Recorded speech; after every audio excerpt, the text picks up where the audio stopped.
to you, all the years that have passed, and very much appreciated. And you see in your program there, a picture of that individual with the glasses on. You believe that I played basketball with those babies? If you got close to me and you had paper in your hand and the sun was out, that thing could burn right in front of you. Sorry. Okay, let me start off by, I'd like to thank Dave Ironimo and the selection committee allowing me and the Deschaine family to celebrate this extraordinary honor that you bestowed on me. Tonight I stand here stunned and humbled by this incredible honor of being inducted into the Crosby Hall of Fame. I can't help but reflect on the journey that brought me to this stage with these other incredible athletes. It is a journey filled with countless moments of luck, timing, hard work, dedication, and unwavering support of so many people, especially my wife. Mary and our two boys, Jason and Ryan, who believed in me, and for that I am deeply grateful. Back in the 1950s, there was a program on TV called This Is Your Life.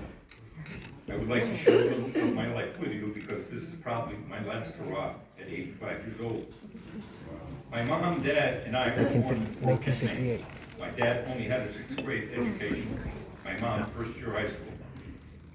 My dad worked in lumber camps from the age of 13 up to until 21 years old. We migrated to Waterbury in 1939. I went through Waterbury school system. As a 10-year-old, I was forced to work in the woods all through my grammar school, high school, and college days, anywhere from 8 to 12 hours a day.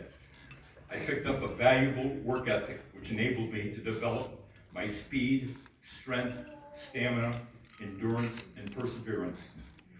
Looking out at this crowd, I see the faces of people who have been with me through every step of my career, and I am truly blessed to share this moment with you. At this time, please bear with me by paying respect to the people that had so much impact on me. These names go back 70 years. To my family, friends, coaches, and teammates, I thank you. To the many sports writers for the articles that were written about our teams and teammates. They include, and I can mention 12 to 15 offhand from way back in those days, Hank O'Donnell, Doc McInerney, Joe Palladino, Rick Wilson, from the surrounding area. Now I have to throw in some things in reference to how I got to go out west to college. For 2 years, I worked at Pratt & Whitney Aircraft as a mail clerk, and I cut trees with my dad.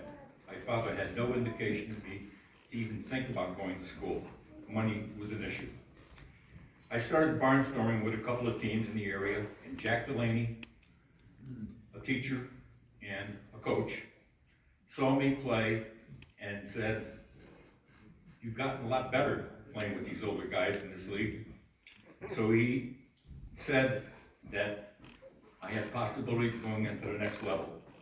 Another teacher, Tony Vitri, a Gonzaga grad, approached me and he said about a possibility of getting a scholarship out west.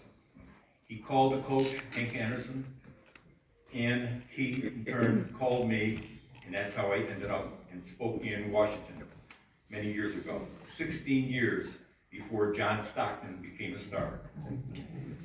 I turned down the chance to sign a contract as a catcher with the Yankees in 1963 because a diploma, to me, was more important than anything. I was the first one in our family tree to ever get a scholarship and also to graduate from college. I returned to Waterbury, continuing to play baseball, and got involved in umpiring and officiating. And some of the highlights for me was doing home plate the only time that Mickey Mantle came to Waterbury. He sat behind the backstop, took a picture with our family, and it's a treasured photo that we have at home. I umpired games for Kenny Griffey Jr. and Alex Rodriguez. I worked 2 all-star games in Fenway Park. I was the only umpire at the time from the state of Connecticut to work 2 American Legion World Series. One of them was in Middletown, Connecticut, Bob Palmer Sr. covered that series, and he wrote a couple of articles about me. Finally, another thrill, last year's inductee, Joan Joyce, who pitched for the World Softball League, Connecticut Falcons. I happened to do her games, and to me, I consider her the greatest softball pitcher I ever saw, and to me, I consider her the best athlete / male, female I ever saw. To me, the best athletes I ever played with for 25 years was Jack Becerra and Frank Vaccarelli. To my many mentors, Mario Generali from the Boys Club, who was a second father to me, Dr. Michael Wallace, my grammar school principal, who became superintendent of schools. They both followed me through my high school, college, and semi-pro career. The many coaches, Al D'Amelio, John Latanzio, Felix Longo for baseball, basketball, and football, softball, and the best umpire in the state, Ralph Bernardini. Now, an open apology to my wife, Marion. And our boys, Jason and Ryan, and how selfish I was because I wanted to become a better athlete, umpire, and official. I was MIA, missing in action, absent most of the time. I believe God had a plan and a sense of humor. Let Elmer be fairly successful as a player, but then as an official and umpire, let him be harassed, yelled at, and belittled. A good friend, an outstanding pitcher like Bobby Guerrero, Charlie Brown, worked many games with me. How about those two names for officiating crew? Elmer Fudd and Charlie Brown. We certainly took a lot of heat, but taking abuse and having a thick skin, having rabbit ears is normal and par for the course. I can't believe that six decades have been removed since I graduated from college back in the 60s.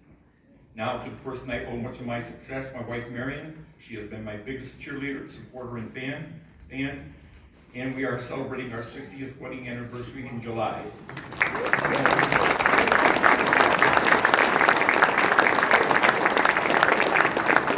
But to many people, because I was out of the house so much doing games, marriage certificate has it down that maybe we only been married 40 years. For our two boys, Jason and Ryan, our 4 grandchildren, Riley, Aiden, Colin, and Evan, I've been truly blessed to have good health and longevity. I would like to thank the selection committee again, and congratulations to my fellow inductees.